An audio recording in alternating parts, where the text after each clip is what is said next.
Ah, OK. C'était pour regarder par la table. Ah, il était pour voir. On fait juste l'approcher. OK, tu l'as On ouvert? va projeter.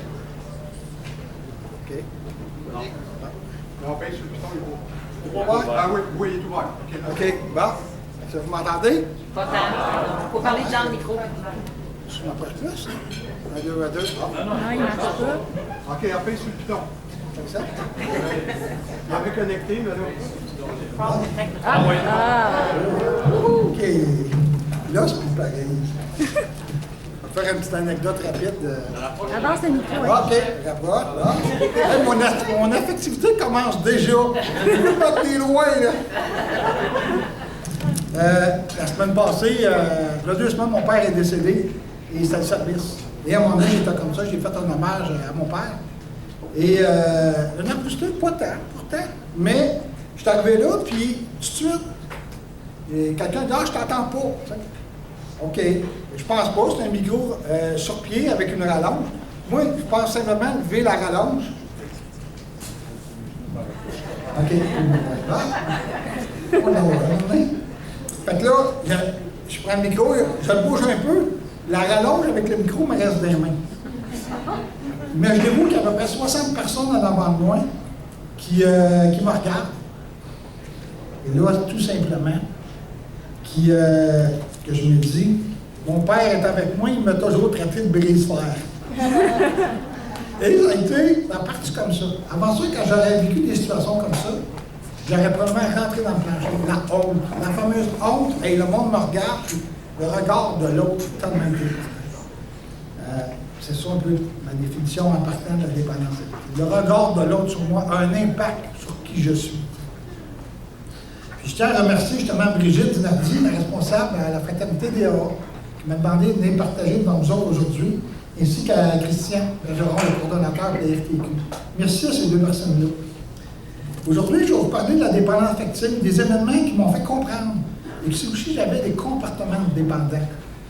Parce que c'est quoi, ça, des comportements? Comment on détecte ça, le comportement dépendant? D'ailleurs, il y a une petite feuille, un dépliant en avant, vous pouvez aussi aller le voir sur le site Internet. C'est quoi? Et je ne comprenais pas toujours les conséquences, ce qui me rendait malheureux. Parce que l'identité dans les bonnes affectives, on s'adapte à l'autre. On ne sait pas qui on est. Si l'autre m'aime, je m'aime. Si je ne m'aime pas assez, l'autre ne m'aime pas. Tu sais, ça tourne beaucoup en rond autour de la dépendance affective. Aussi me geler avec mes mal-être. Ça, c'est quelque chose que j'ai appris jeune. Parce que moi, chez nous, mon père et ma mère travaillaient et automatiquement, en travaillant, ils n'étaient pas à la maison. Et ma mère, au plat à dire, ne méritait pas d'avoir des enfants. C'est jamais vraiment occupé de moi. Donc, tout ce qui était... je voulais aller la voir. Et quand j'allais la voir, j'étais toujours acheté parce que j'avais jamais d'importance. Et ça, c'est quelque chose qui m'a suivi tout au long de ma vie. À 61 ans aujourd'hui, j'ai encore. Parce que je vous dirais que la dépendance affective, on ne guérit pas de ça. Certains, des fois, on voit ça dans les réunions. Ah, moi, je guéris la dépendance affective. Mais désolé, non. Ça ne guérit pas. On apprend à vivre avec, on met moins d'intensité. Christian l'a très bien dit tantôt. C'est une phrase que j'allais voir tantôt. C'est une phrase que j'affectionne vraiment. Je vais vous parler aussi de la littérature qui m'a aidé à comprendre et comprendre aussi les autres. Cette littérature, comme je dis juste avant, c'est dans .québec.org. Il y a une table de littérature à l'extérieur. Sur ceux qui sont venus tantôt, il y a aussi une carte avec code CIP. Il va s'en aller, il va aller plus vite. Mais c'est correct. J'accepte. Ça fait partie aussi de la première étape.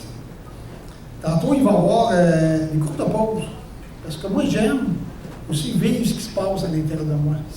Ça m'aide à comprendre qui je suis. Parce que la meilleure personne, c'est vous autres.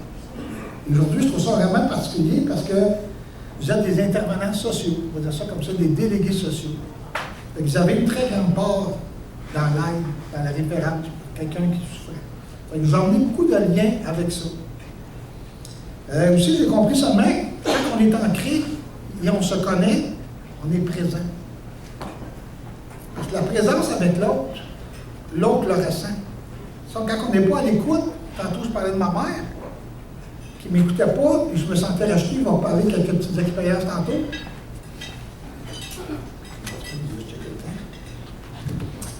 Donc, le rejet, pour moi, il est très facile. Quand je vis des émotions, j'ai tendance à me tasser par peur d'être mal aimé. Aujourd'hui, je l'ai appris. Beaucoup d'années, je suis seul. Je suis correct de même, mais j'ai encore de la difficulté avec l'affectivité, mais surtout les femmes. Parce que ça va bien, j'ai beaucoup d'amis filles plus que de gars, ça me satisfait, mais en même temps, il y a trop la petite peur en arrière de ça. C'est souvent en lien avec mon passé. Ma mère qui m'a rejeté, tout ça, je l'ai enregistré, et moi, j'étais seul avec moi-même tout au long de mon enfance. Tout ce que je vivais, il était à l'intérieur de moi. Donc, la seule référence que j'avais, c'est à moi-même. Et j'ai continué comme ça dans ma vie. J'ai imagé aussi avec différentes. Je vais imaginer, parler de différentes éducations. Si vous êtes d'accord, évidemment, prenez le temps de vivre ce qui se passe en vous pendant cette période-là. Mais juste avant. Quelque chose que j'affectionne particulièrement aussi, vous allez voir un peu qui je suis après. J'aimerais ça qu'on prenne une minute, peut-être 30 secondes, pour savoir qu'est-ce que vous êtes dû chercher aujourd'hui, ou durant les 2 jours, en tant qu'intervenant. Qu'est-ce que vous avez besoin? Qu'est-ce que vous avez compris durant ces journées-là? Je vais vous laisser à peu près à 30 secondes. Y pensez.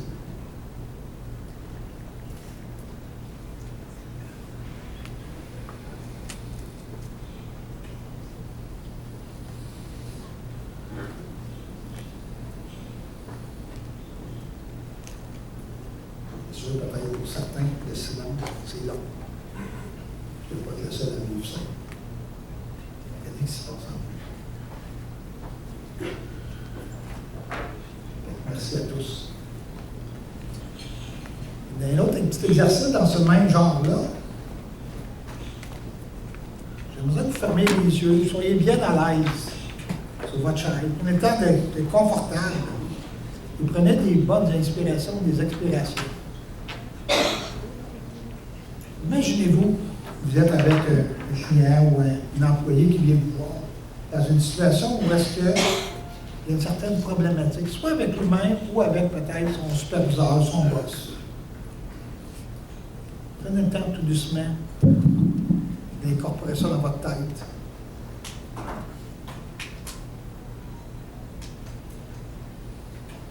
Vous voyez habillé avec un vêtement de telle couleur. Il a les yeux de telle couleur. Regardez autour de lui, c'est quoi vous voyez? Vous entendez certaines phrases avec une intention particulière. Prenez le temps de l'écouter, cette intonation. Écoutez les mots qu'il dit. Les mots, pour chacun, ont toujours une signification quelconque. Quel est ce mot? Qu'est-ce qui se passe en vous? Et à quel endroit dans votre corps? Prenez le temps de vivre cette situation d'aide avec vos sens.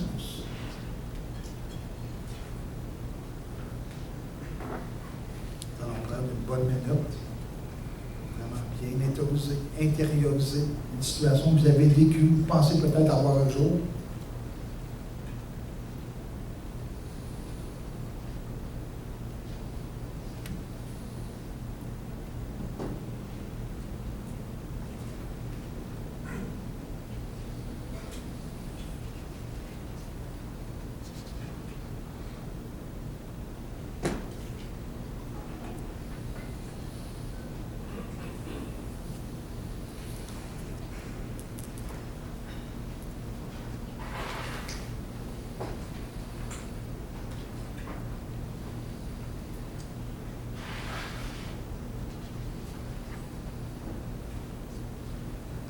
Alors, on y est tout doucement. Y a-t-il un sens dans les sens? Pas de voir, entendre, ressentir, peut-être un goût, même une senteur vous est arrivée quand vous étiez dans cette situation-là. Vous étiez avec l'autre personne. Mais pour être vraiment bien présent avec l'autre, il faut apprendre qui on est, apprendre à se détacher. C'est ça, faire des choses. Merci de m'avoir permis de vivre cet exercice-là. Je vois Le silence. Ça me rappelle quasiment dans une salle de meeting, lorsqu'on partage, le silence total. Que ça fait du bien. Se sentir écouté, se sentir compris. Imaginez donc que si vous êtes dans une situation où quelqu'un a besoin de votre écoute, il a besoin juste d'être compris de ce qu'il vit. Vous êtes une très bonne aide pour lui. Peut-être aussi trouver des indices, savoir qu'est-ce qui m'a empêché aussi d'être moins présent. Je vous parlais des petits indices tantôt, peut-être. Parce qu'aujourd'hui, on parle du client. Aujourd'hui, c'est plus avec vous autres qui vont faire toute la différence. C'est vous qui êtes avec un client, un employé. C'est chacun de vous. Il se peut même que dans l'expérience, c'est un peu mélangé dans votre tête, parce qu'il y a de la confusion qui s'installe. C'est normal. Prenez le temps de regarder maintenant autour de vous, ouvrez vos yeux, faites le tour avec vos yeux. Où est-ce que je suis maintenant? Je suis ici, dans une salle de réunion. Vous êtes en train de m'écouter. Vous voyez peut-être des lumières, vous voyez peut-être certaines personnes que vous connaissez. Vous ramenez à le moment présent. Et ça, c'est quelque chose que j'ai vraiment apprécié avec le temps. Je vais prendre encore une autre petite pause. Je force ces pauses aujourd'hui parce que je trouve l'importance que c'est vous qui allez travailler avec ça. C'est vous qui allez ouvrir, vous allez vous comprendre et aussi capable de comprendre l'autre dans sa dépendance affective.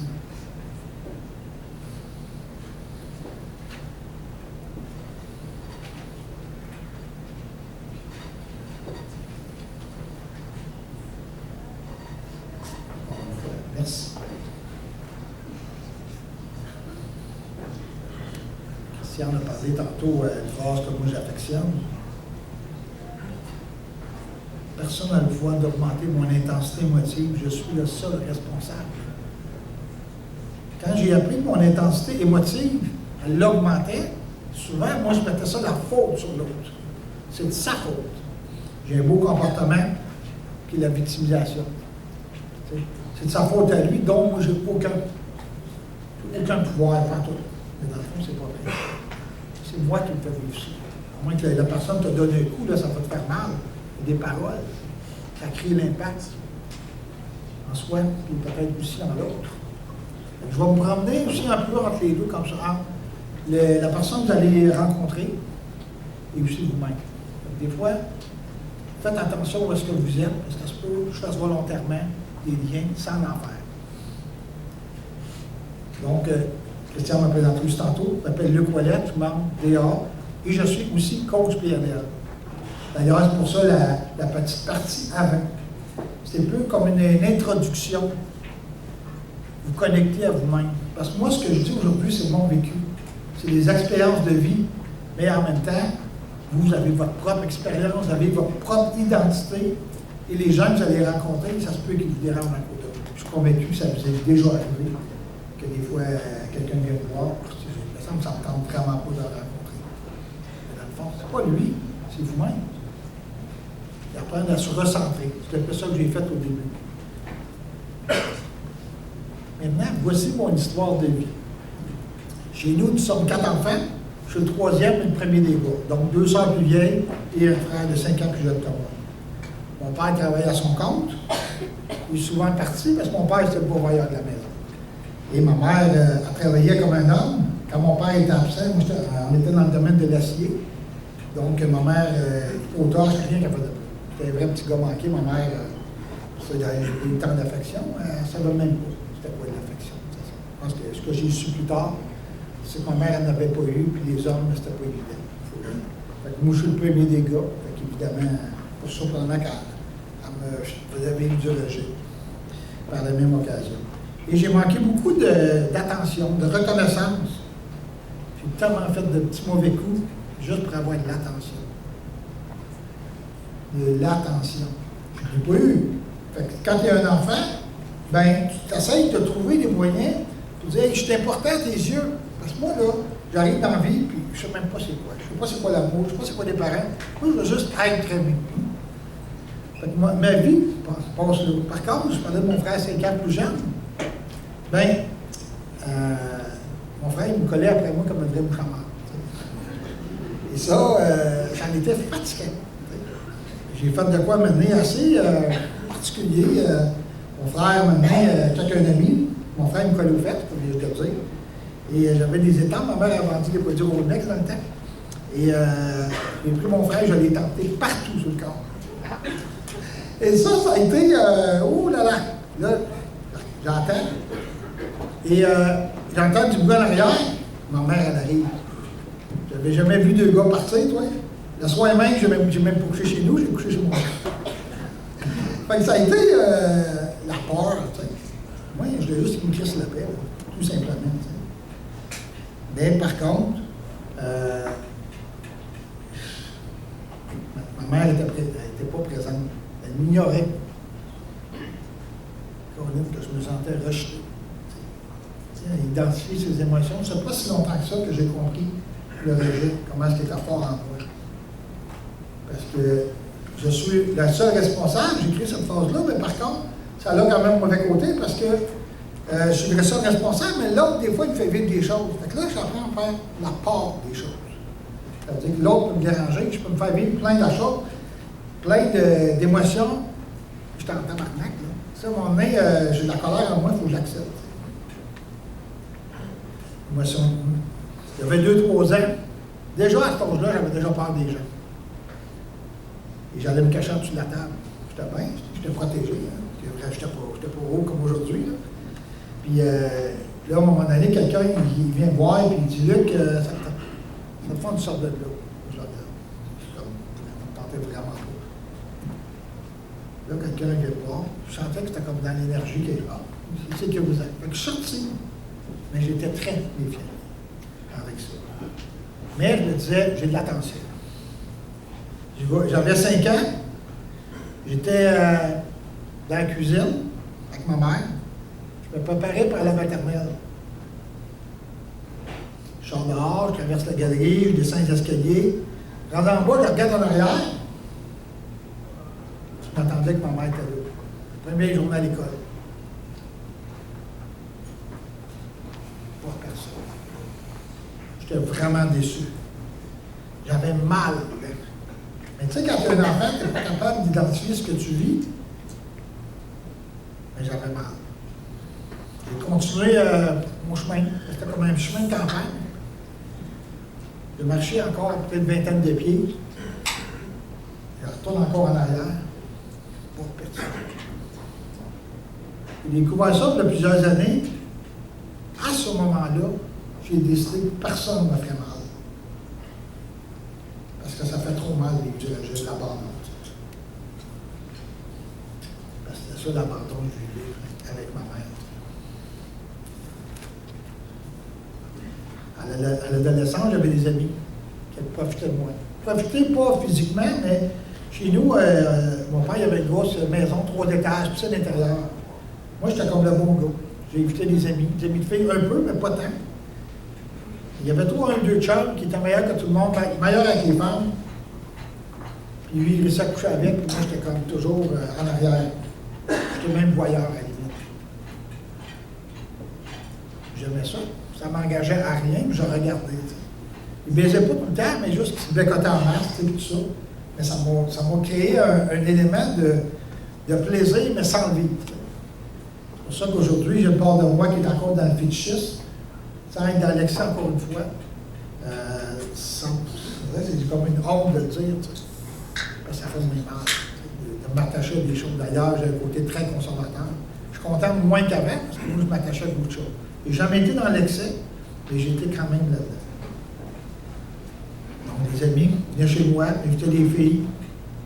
Il y a certains qui baisaient avec elles, mais jamais moi. J'étais le voyeur réel ou imaginaire. C'était la fabulation de l'imagination.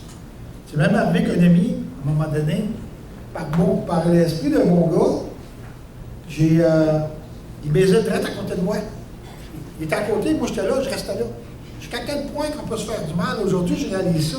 Voyons donc. Jusqu'à quel point on peut se faire mal. T'sais. Mais c'était normal. Ouais. Je conclue une dernière expérience de vie, parce que je vais essayer de tomber plus dans le concret, parce que le temps avance quand même beaucoup. Plus tard, mon père, dans les années 1985, il a fondé une compagnie.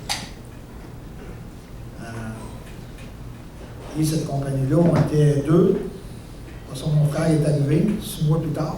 Et mon frère, encore une fois, le petit chouchou de la famille. Il arrive là, mon père, puis il donne tout ce que moi j'avais. Et la rébellion, on embarque, la trahison. T'as à côté. Plus tard, c'est pour ça que ma soeur, elle était déjà dans l'entreprise, mais elle avait décidé qu'elle souvent l'hiver partait en vacances. Et moi, je ne comprenais pas au niveau de l'entreprise. Elle était actionnaire comme moi, mais le fait qu'elle s'en allait tout le temps, elle a le même argent que moi, ça l'emmenait à vivre plein de choses. Je dis plein de choses parce que moi, je voulais avoir plus. Encore ma fameuse dépendance affective. J'avais besoin de me sentir important. Mais par exemple, j'ai vécu la trahison. Ça n'a pas encore de moi. J'ai compris plus tard que c'était correct. Et mon père annonce que plus personne ne travaillait avec moi. Je ne comprenais plus rien. Et ça a été mon début quand je suis rentré des années 2000. 2000, que je suis parti 2005, c'est là que je suis rentré dans les fraternités anonymes. Autour de début mai, à peu près ce temps-ci, en 2005. Donc, près de 20 ans.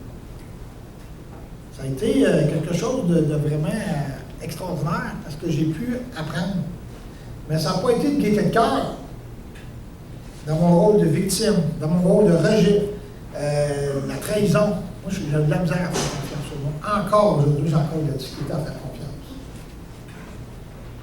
Mais c'est l'écoute de soi, puis écouter l'autre. Parce que l'autre, c'est ça qui est plus important. Et dis l'autre, peut même se l'intérioriser avec 2 parties en nous.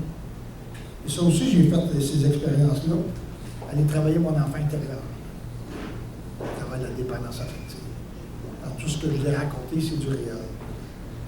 La dynamique familiale, l'abandon, le rejet, l'exclusion, aussi la trahison. On est à avoir des comportements de dépendants affectifs.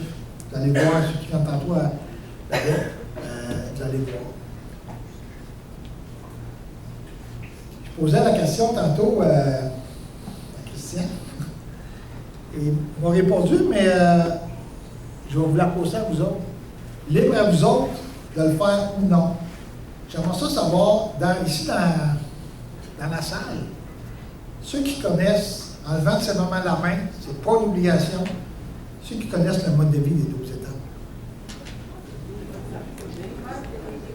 Ah. Voilà. Vous allez sûrement reconnaître dans certaines choses de ce que je vais dire. Et pour les autres, je vous invite à aller voir le site Internet et peut-être aller visiter des meetings. Ça aussi, là, c'est quelque chose d'important, nous, la dépendance affective. Le référé des gens qui viennent vous voir à travers la dépendance affective, bien, au moins savoir c'est quoi. Et dans notre dépliant du nouveau, qui est celui-là, ça dit, je rencontre constamment des difficultés dans mes relations avec les autres. Ça, il y a 29 questions. Ça aussi, il est sur le site Internet. J'ai de la difficulté à reconnaître et à exprimer mes besoins. Je sens le besoin de me faire aimer à tout prix. On dirait ça, moi, je n'existe pas dans qui je suis. J'ai besoin que l'autre m'aime pour que je me sente important.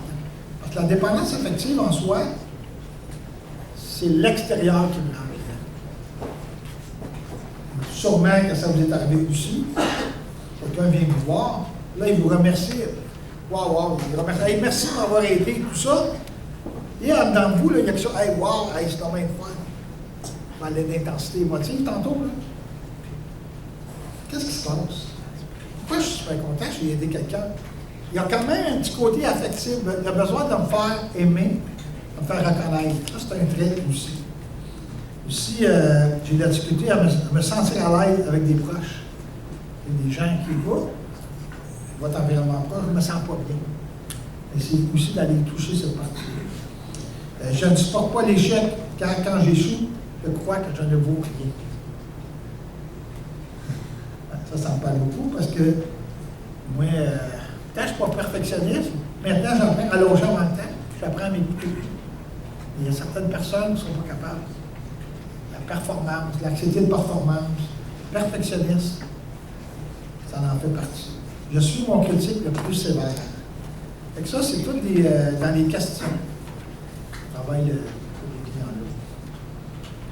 Il y a aussi les caractéristiques. On va répéter souvent cette question-là sur le site Internet. Nous déplorons la difficulté d'avoir une identité. La plupart du temps, nous avons une vision de nous-mêmes très négative, une estime de soi très basse. Nous cherchons en valeur dans les autres. Pourquoi je fais cette job-là? Pourquoi la personne vient me voir? Qui je suis, moi, dans ce que je fais? Ça, c'est des questions aussi à se poser.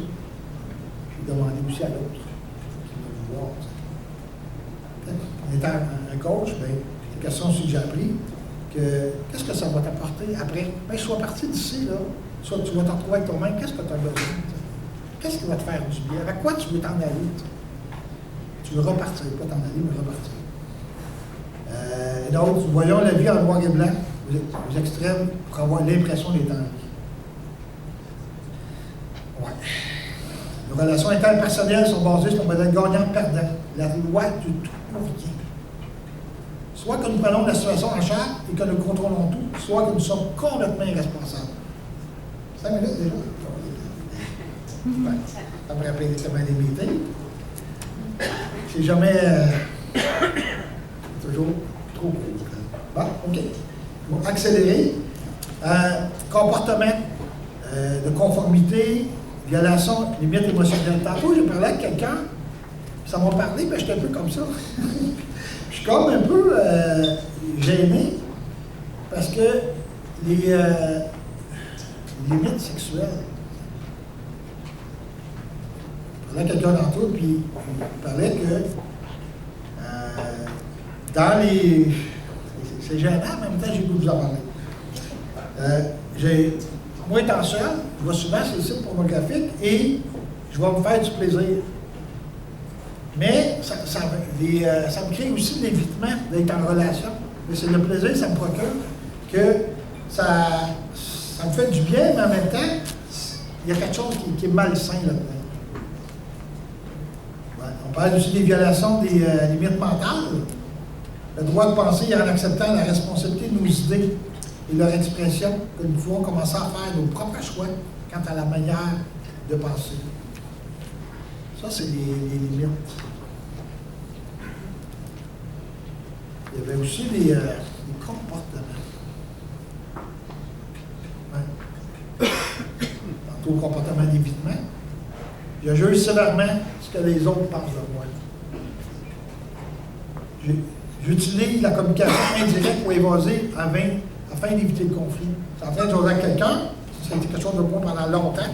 Je parle pour rien dire. C'est le fun de parler pour rien dire. L'autre, tu veux qu'il t'aide, mais tu ne comprends rien ce qu'il dit. Fait qu'apprendre à éclaircir. Fait que mon temps, il a été écoulé. Évidemment, ça va trop vite. Je vous invite à venir nous voir à la table. C'est sûr que les deux jeunes dames qui vont être là, ils s'en vont à 3 heures. Par contre, on va rester plus longtemps. Par contre, on n'aura pas toute la littérature. Fait que je vous souhaite de retrouver à l'intérieur de vous quel intervenant vous êtes. Et aussi, quelle partie de vous fait du bien à l'autre. Un énorme merci d'avoir pu être devant nous autres aujourd'hui. J'espère que ce que je dis, ça vous a aidé.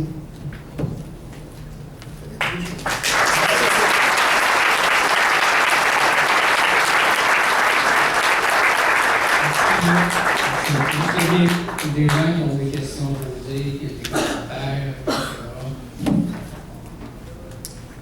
Pour l'instant. Parfait. Merci, Luc. Merci de ta présence.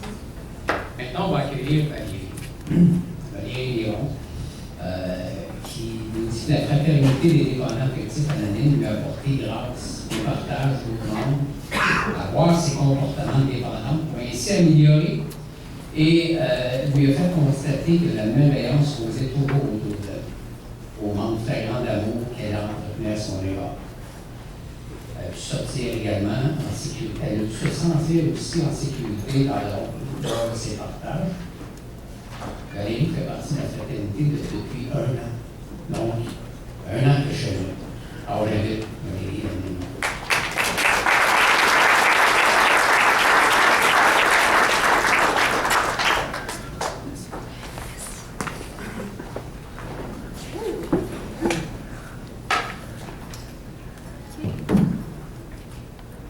Est-ce que vous m'entendez?